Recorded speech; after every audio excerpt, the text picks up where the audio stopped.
അപ്പോൾ എല്ലാവർക്കും മഹി ഉണ്ണി വ്ളോഗ്സിലേക്ക് സ്വാഗതം.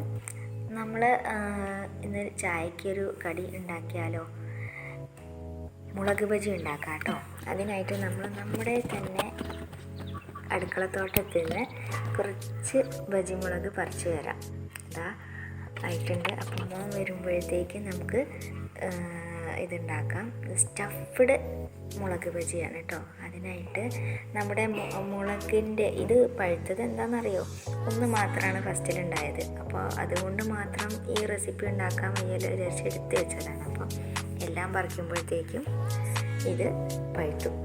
കുഴപ്പമില്ല, എന്നാലും ഉണ്ടാക്കാം. നല്ല എരിവില്ലാത്ത മുളകാണ്. അതുകൊണ്ട് നമ്മളിതൊക്കെ കീറിയിട്ട് എല്ലാ മുളകും ഇങ്ങനെ കീറി റെഡിയാക്കിയിട്ട് അതിൻ്റെ ഉള്ളിലുള്ള ആ അരി ഉണ്ടല്ലോ അതൊന്ന് കളയാം കേട്ടോ.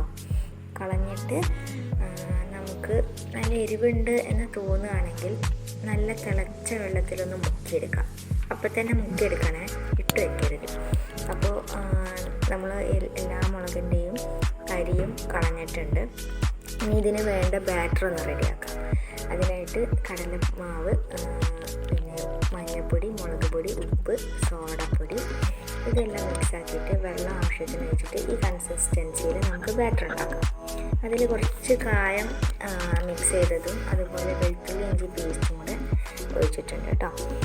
അപ്പോൾ പുഴുങ്ങി വെച്ച ഉരുളക്കിഴങ്ങിൻ്റെ തൊലിയെല്ലാം കളഞ്ഞ് നന്നായി ഉടച്ചിട്ട് അതിൽ ഉപ്പ്, മഞ്ഞൾപ്പൊടി, മുളക് പൊടി, സവാള അരിഞ്ഞത്, മല്ലിയില അരിഞ്ഞത്, വെളുത്തുള്ളി ഇഞ്ചി ചതച്ചത് കൂടെ മിക്സ് ചെയ്തിട്ട് നമുക്ക് കീറി വെച്ച മുളകിൽ സ്റ്റഫ് ചെയ്തിട്ട് അത് കടലമാവിൽ മുക്കി നന്നായി കോട്ട് ചെയ്യാം കേട്ടോ. കടലമാവിൽ മുക്കി നമുക്ക് എണ്ണയിലിട്ട് പൊരിച്ചെടുക്കാം. ഇതിലേക്ക് നമുക്ക് ഒരു ചട്നി കൂടെ പ്രിപ്പയർ ചെയ്യാനുണ്ട് കേട്ടോ. അപ്പോൾ ഇതുപോലെ നമുക്ക് സ്റ്റഫ് ചെയ്ത് വെച്ചിട്ടുള്ള എല്ലാ മുളകും നമുക്ക് മാവിൽ മുക്കിയിട്ട് പൊരിച്ചെടുക്കാം. അപ്പോൾ അത് റെഡി ആയിട്ടുണ്ട്. ഇനി നമുക്ക് ഒരു ചട്നിയും കൂടെ പ്രിപ്പയർ ചെയ്യാം. ഒരു സവാള, ഒരു തക്കാളി, ഒരു അല്ലി വെളുത്തുള്ളി, മുളക് പൊടി, ഉപ്പ്, ചെറിയ കഷ്ണം പുളിയും കൂടെ മിക്സിയിൽ അടിച്ചെടുത്താൽ ചട്നി റെഡിയാകും.